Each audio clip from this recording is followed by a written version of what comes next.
उत्तर प्रदेश के ज़िला बरेली में रिश्ते को शर्मसार कर देने वाली एक खबर सामने आई है। मामला बहेड़ी थाना इलाके का है, जहां एक बाप पर अपनी ही बेटी के साथ जिनसी ज़्यादती का इल्ज़ाम है। वाक़या मंगल की रात का बताया जा रहा है और ये भी कहा जा रहा है कि इस वारदात को अंजाम देने में सौतेली माँ ने भी अपने शौहर का साथ दिया। जानकारी के मुताबिक बुध की सुबह किसी तरह लड़की अपने चचा के पास पहुंची और अपने वालिद की हरकत को बयान किया, जिसके बाद चचा ने अपने भाई के खिलाफ पुलिस में शिकायत दर्ज कराई। उसके बाद पुलिस ने मुलजिम बाप को गिरफ्तार कर लिया और मुतासिरा को मेडिकल जांच के लिए ज़िला अस्पताल भेज दिया। मुलजिम जूतों की मरम्मत का काम करता है। मुलजिम की पहली बीवी से एक बेटा और एक बेटी भी है। पुलिस ने बताया कि मुलजिम इससे पहले भी पॉक्सो एक्ट के तहत जेल जा चुका है।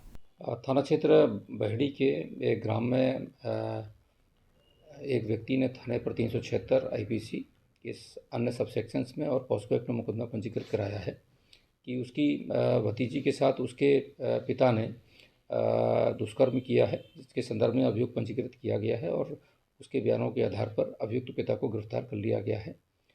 इम्पॉर्टेंट बात इसमें ये भी है कि जो अभियुक्त हैं, इसमें ये पूर्व में थाना प्रेमनगर से 2017 में भी 354, 366 में बंद हो चुके हैं और इसी प्रकार के मामले में हल्द्वानी में भी पूर्व में जेल जा चुके हैं। जो अन्य शेष हमारी विधिक कार्रवाई है वो भी हम संपादित कर रहे हैं।